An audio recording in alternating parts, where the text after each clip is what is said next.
ថ្ងៃនេះនាំអារម្មណ៍ពុកម៉ែបងប្អូនមកស្គាល់ពីរបៀបដាក់យកកូនត្រីហើយនឹងចែករំលែកនៅបទពិសោធន៍ខ្លះៗដែលយើងរកនុយដោតស្ទូចអញ្ចឹងសម្រាប់ពុកម៉ែបងប្អូនដែលកំងទ្រូពីខ្ញុំទៅគឺអាចមើលវីដេអូនឹងបានជាពិសេសគឺបងប្អូននៅក្នុងស្រុកប្រាសាទសម្បូរបាទគឺគាត់ដែលកំងទ្រូពីខ្ញុំទៅគឺមានច្រើនអ្នកដែរអញ្ចឹងឃើញវីដេអូនឹងហើយសង្ឃឹមថាពុកម៉ែបងប្អូននឹងធ្វើតាមការដាក់នុយរបស់យើងនឹងគឺវាអត់មានពិបាកទេដូចដែលខ្ញុំបានដែលបងប្អូនដែលបានកំងទ្រូពីខ្ញុំទៅនឹងខ្ញុំបានប្រាប់ហើយចឹងធ្វើតាមខ្ញុំនេះមកបុកឲ្យកមួតចូលគ្នាអញ្ចឹងមកយើងបុកឲ្យកមួតចូលគ្នាហើយចាំយើងយកទៅដាក់បងប្អូនឥឡូវយើងបុកនុយបុកអីរួចហើយក៏ខ្ញុំបានចេញដំណើរទៅដាក់ទ្រូនេះគឺខ្ញុំថតតាំងពីដើមរហូតដល់ចប់ឲ្យបងប្អូនបានឃើញតែម្ដងបាទសម្រាប់អ្នកដែលគាត់ចង់ចេះពីរបៀបរកនុយនេះគឺខ្ញុំចេញដំណើរពីកំពង់ខ្ញុំបាទយកទ្រូទៅដើម្បីយកទៅដាក់ពេលខ្ញុំបានមកដល់កន្លែងនេះហើយទ្រូគឺយើងបានចងបែបហ្នឹងមកបងប្អូនចងដូចខ្ញុំចងចេះមកនេះជាងដល់បកគោទៅក្តិតមួយវិញហើយ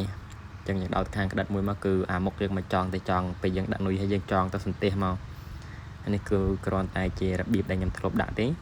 ហើយគឺដាក់ដឹងតែបាននុយដោតដែរបងប្អូនហើយបន្ទាប់ពីយើងចងក្តិតចងអីរួចរាល់អញ្ចេះហើយក៏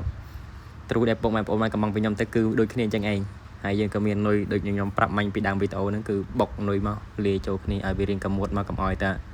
រឹងហួសកុំឲ្យតែជ្រៃហួសល្មមតែយើងថាអាចពូតបានអីចឹងណាហើយនេះបងប្អូនពេលយើងរួចរាល់មកយើងពូតមកហូចដុំទាំងដូចលំបងប្អូននេះមែនទេដូចពេលយើងពូតដុំចឹងមកដូចអាចមែនទេបាទតែនេះគឺជានុយជាចំណីរបស់យើងដែលយើងបានបុកហើយមិញហើយទ្រូរបស់យើងគឺយើងរៀបចំរួចរាល់ហើយចឹងនៅតែយើងពូតដែលយើងត្រូវបាត់ហើយយើងពូតរួចបងប្អូនយើងមិនអីធំដុំទេយើងគ្រាន់តែពូតបែបហ្នឹងឲ្យវាកមួតមកហើយមកស្រឡាញ់ត្រីបងប្អូនចង់បានរឹងបណ្ណាជ្រៃបណ្ណាក៏ស្រេចលើបងប្អូនទៅបាត់រួចក៏យើងចាំដាក់ក្នុងទ្រូហើយយើងដាក់ហ្នឹងចាំមកពេលខ្ញុំដាក់រួចខ្ញុំថតដោយសារតែខ្ញុំអត់បានយកជើងកាមេរ៉ាទៅអញ្ចឹងខ្ញុំបានដាក់អីរួចអញ្ចឹងខ្ញុំអត់បាននេះទេចាំពេលខ្ញុំដាក់រួចខ្ញុំថតបង្ហាញបងប្អូនដោយសារតែយើងទៅហ្នឹងគោលបំណងថា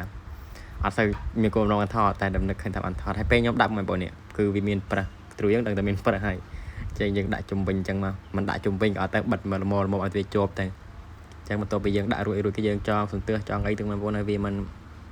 អីជាបញ្ហាមិនអីជាធំដុំទេតែយើង